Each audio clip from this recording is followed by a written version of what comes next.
Donc, on va réagir à ce vidéo afin de comprendre la différence entre une interface et une fonction abstraite, une classe abstraite plutôt.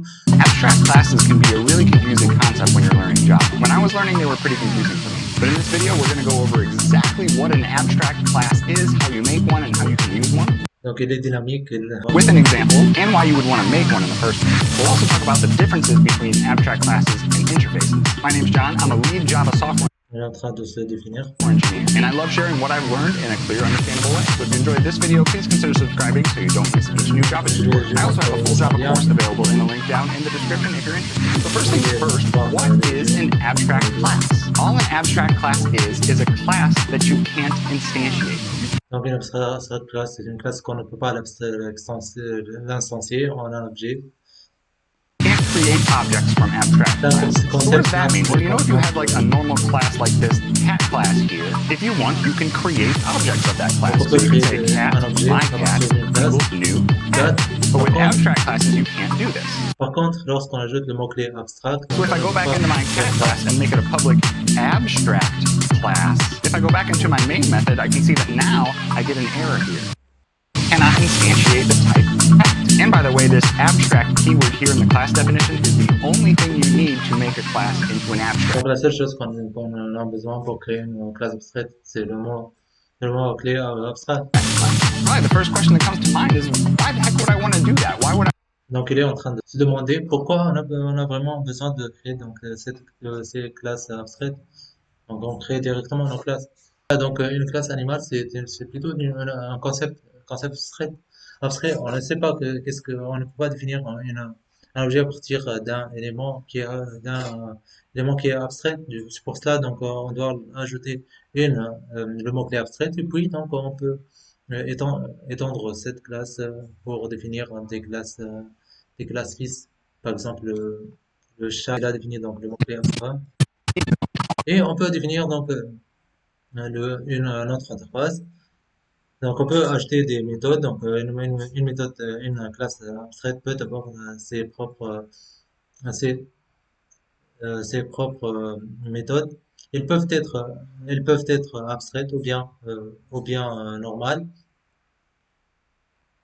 So because of that, it might not make a Lorsqu'on ajoute le mot-clé abstraite, elles deviennent abstraites et les classes fixes doivent les implémenter tout simplement, la redéfinir. Voilà, donc par exemple, lorsqu'on fait atteindre la classe animale pour la classe fixe 4, on doit ajouter le override, sinon on aura une erreur déjà de compilation. make noise method. However,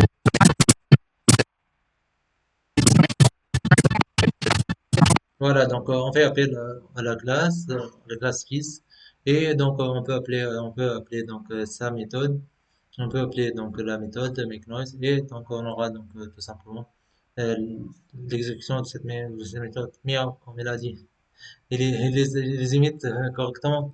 now of course we could in our animal class, you know, get rid of this Voilà, donc on peut avoir dans la classe, donc voilà. make noise method that says meow, and if we go back and run our program, Il y avait ici, of this abstract method, and in our cat class just ah voilà, donc donc une classe fixe peut avoir ses propres méthodes on n'a pas obligé d'avoir les mêmes méthodes dans le classe fixe et les classes parents.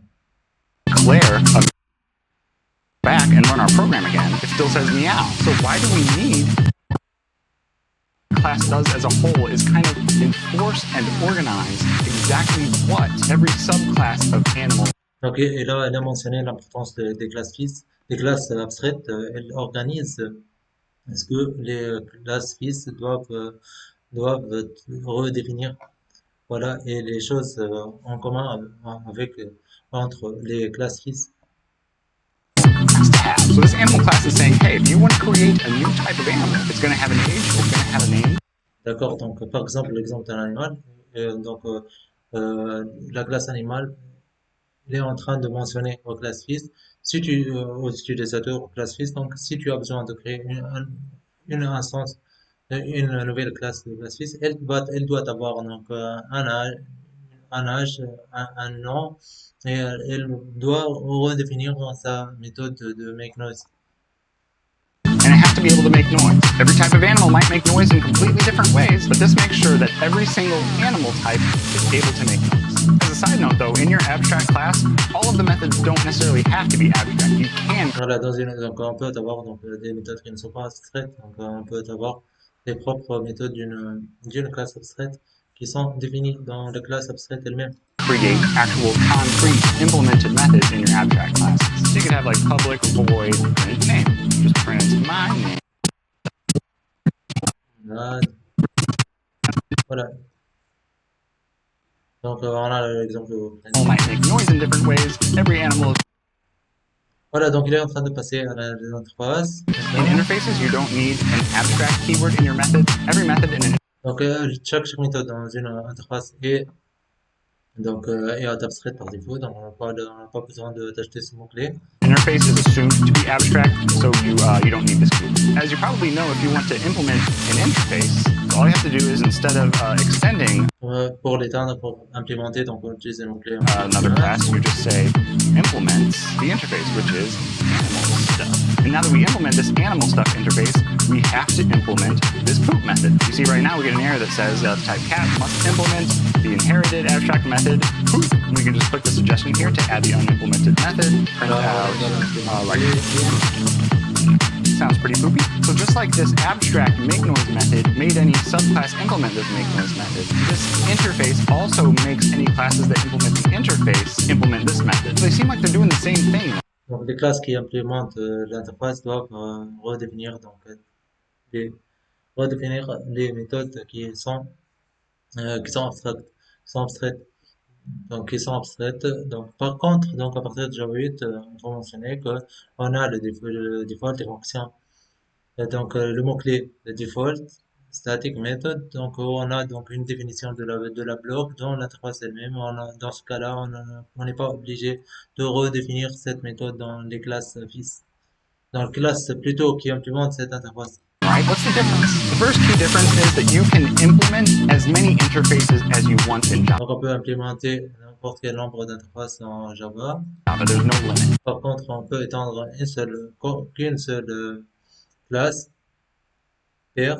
But you can only extend one class. And you can totally do both if you want to. You can extend Et on peut faire les deux. On peut étendre une classe et implémenter. the animal class and implement the animal stuff interface. Another difference is that in interfaces, if you declare any fields, like if you had int age, string, name, Donc les attributs sont par défaut static et final. every field that's declared inside an interface is going to be static and final. That's why I'm getting an error here, because it's final. Donc on doit les définir. Donc sinon on aura une erreur parce qu'ils sont finaux. Have to instantiate it with some kind of a value. Larry, because every field in an interface is automatically static, that means the same values apply to every. Donc la même valeur va être appliquée à tous les objets qui vont des classes qui vont implémenter cette interface. Every object in that class. If I say age equals 1, that would have to apply to every class that La valeur 1, par exemple, va être appliquée à toutes les classes fils. implements this interface. So it really doesn't make a whole lot of sense to have fields like this inside interfaces. That's why we have abstract classes like this. So you Voilà, donc c'est pour cela, donc lorsqu'on a des variables à définir dans des classes abstraites, dans les interfaces on ne peut pas, mais on peut les définir dans les classes abstraites et on peut éteindre ces classes-là. You can say, hey, every animal has to have an age and a name, but I'm not going to tell you what it is right now because that doesn't make sense. Each individual cat object, dog object, and horse object can all have their own age and name values. So you can do that with an abstract class, but not with an interface. So you might want to create an abstract class if you have a lot of closely related classes that you want to have the same functionality and the same types of fields available, but you might want to make an interface instead if you have a lot of unrelated classes that you all want to be able to do a certain thing. That makes it so you can guarantee. Voilà, donc le point pas important, c'est que lorsqu'on a des classes qui sont donc ils ne sont pas vraiment reliés, mais tous doivent avoir un certain comportement. Donc on peut peut créer une interface qui relie tout, relie, qui ajoute cette fonctionnalité et tous ces classes-là donc peuvent implémenter cette interface-là. That other types of classes will be able to poop even if they aren't animals. That might be the Voilà. weirdest sentence ever said in a Java tutorial. If you have any questions or clarifications, let me know in the same types of fields available, but you might want to make an interface instead if you have a lot of unrelated classes that you all want to be able to do a certain thing. That makes it so you Voilà. can Donc des classes qui ne sont pas relayées, donc qui ont un comportement unique, donc on peut les définir dans une interface. Voilà. guarantee that other types of classes will be able to poop even if they aren't animals. Voilà. That might be the Même weirdest les classes qui ne sont pas des animaux, donc et les objets qui ne sont pas des animaux, elles doivent avoir un groupe, donc on définit une interface qui va être appliquée à tous les deux, à toutes les classes. Voilà. Voilà, voilà, on est fini, on est arrivé à la fin de ce tutoriel, donc j'espère que ma réaction vous plaît et on va faire mais de pareil d'autres vidéos des réactions donc prochainement. Merci de continuer à me suivre et à me donner vos remarques et vos questions et vos clarifications si vos questions et s'il y a des choses à clarifier, je serai ravi d'interagir avec vous. Merci.